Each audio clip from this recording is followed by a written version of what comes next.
qu'on appelle nous une journée capacité. Voilà, le but c'est vraiment de résister à l'effort, de se mettre vraiment dans le rouge.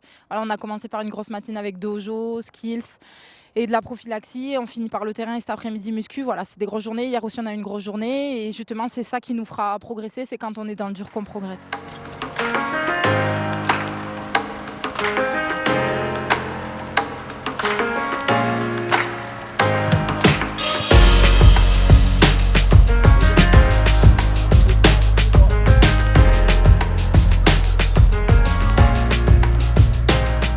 On essaie de se rapprocher le plus possible des intensités de match, en essayant d'avoir des ratios qui soient inférieurs au temps de travail.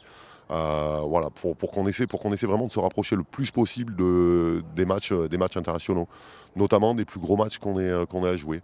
Donc c'est ce qui, nous on essaie de se dire que, on se dit que c'est comme ça qu'on préparera les futures échéances.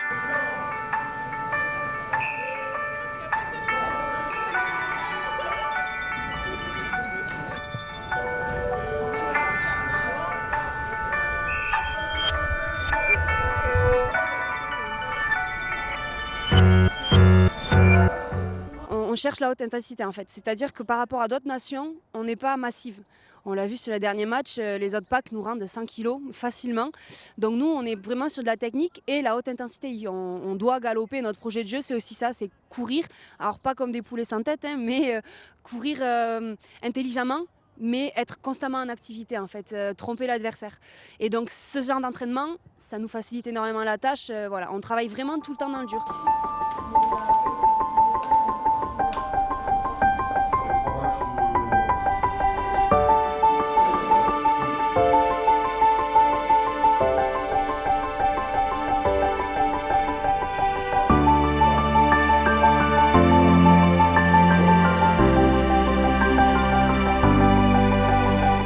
On a récupéré les filles 10 jours, en fait, ce qui va correspondre à notre premier stage de Coupe du Monde.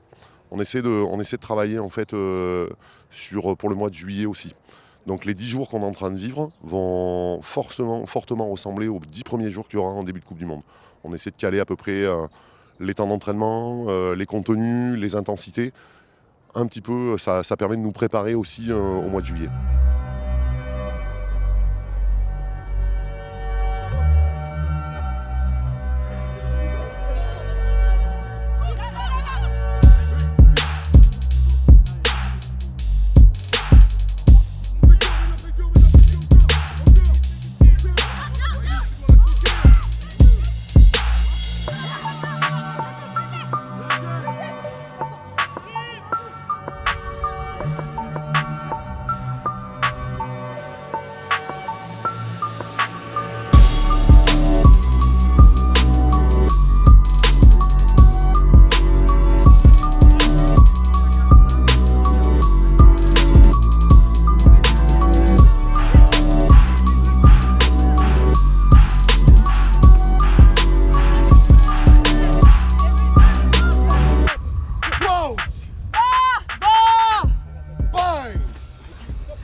Pas plus, préparez le travail. Stable, serre. Go. 2, 3,